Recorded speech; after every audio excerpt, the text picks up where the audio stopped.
नमस्कार। कभी सोचा है कि कोई कला, कोई कविता आखिर बनती कैसे है? एक छोटा सा ख्याल, एक यादगार नज्म कैसे बन जाता है? आज हम रचना के इसी सफर को एक बहुत ही महान कवि की नजरों से देखने वाले हैं। ये जो पंक्तियां हैं ये 20वीं सदी के एक महान गुजराती कवि उमाशंकर जोशी की हैं। और पता है, ये लाइनें उनकी पूरी सोच का आईना हैं। मतलब छोटी छोटी आम सी चीजों में भी कुछ बहुत गहरा, कुछ खास देख लेने का हुनर। तो आज हम उनकी दो कविताओं के जरिए रचना के दो बिल्कुल अलग अलग रास्ते देखने वाले हैं। एक रास्ता है सब्र के साथ मेहनत से की गई खेती जैसा, और दूसरा है बिजली की तरह अचानक कौन जाने वाला एक खूबसूरत पल। तो चलिए सबसे पहले रास्ते पर चलते हैं। पहली कविता का नाम है छोटा मेरा खेत, और इसमें लिखने की कला की तुलना एक बहुत ही जमीनी चीज से की गई है, खेती से। कविता की पहली ही लाइन है, छोटा मेरा खेत चौकोना, कागज का एक पन्ना। मतलब कवि के लिए वो जो कोरा कागज है ना, वो सिर्फ एक पन्ना नहीं है, वो तो उम्मीदों से भरा एक खेत है जहां विचारों की फसल लहलहा सकती है। तो यहाँ कवि ने लिखने के पूरे प्रोसेस को खेती के स्टेप्स में बहुत खूबसूरती से बांध दिया है। देखिए, सब कुछ शुरू होता है एक भावनात्मक अंधड़ से। मतलब कोई बहुत गहरी फीलिंग आती है जो मन में एक आइडिया का बीज बो देती है।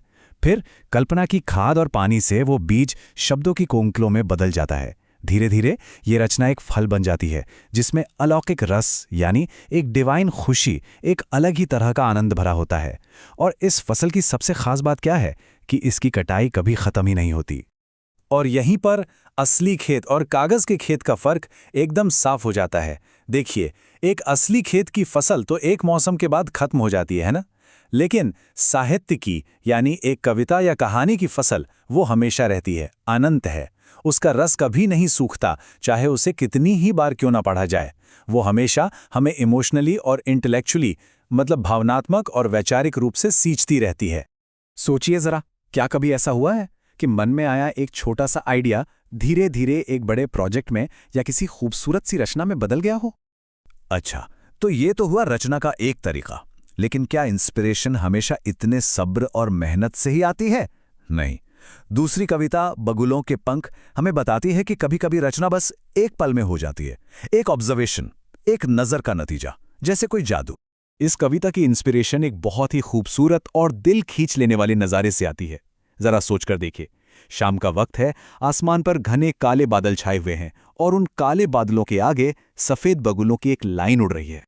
कवि इस नज़ारे में इस कदर खो जाता है कि उसे लगता है मानो वो बगलों की लाइन उसकी आंखें ही चुरा कर ले जा रही हो। वो सीन इतना कैप्टिवेटिंग है, इतना जादुई है कि उसके अलावा कुछ और देख पाना जैसे मुमकिन ही नहीं रहा। अब इस जादू की वजह क्या है? वजह है वो जबरदस्त कंट्रास्ट।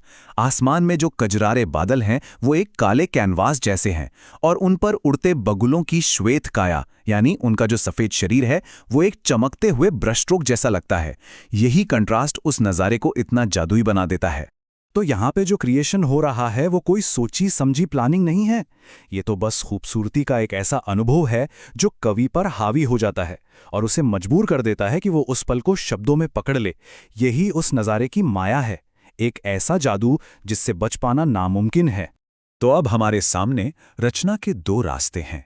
एक सब्र का, खेती करने जैसा, और दूसरा अचानक मिली प्रेरणा का, एक नज़र के जादू जैसा। पर सवाल यह है कि क्या ये दोनों रास्ते अलग अलग मंजिलों पर जाते हैं? चलिए देखते हैं कि कवि की विरासत हमें इस बारे में क्या सिखाती है। ये टेबल इन दोनों तरीकों के फर्क को एकदम साफ कर देती है। एक तरफ है छोटा मेरा खेत, इसकी इंस्पिरेशन अंदर से आती है, मन के विचारों और भावनाओं से, और इसका प्रोसेस सोचा समझा है। वहीं दूसरी तरफ हैं बगुलों के पंख, जिसकी इंस्पिरेशन बाहर की दुनिया को देखने से मिली और प्रोसेस बिल्कुल अचानक, स्पॉन्टेनियस। लेकिन मजे की बात यह है कि दोनों ही तरीके हमें एक ही मंजिल पर लेकर जाते हैं, रस का अक्षय पात्र। ये जो फ्रेज है, ये छोटा मेरा खेत कविता से आया है, और ये बहुत जरूरी है।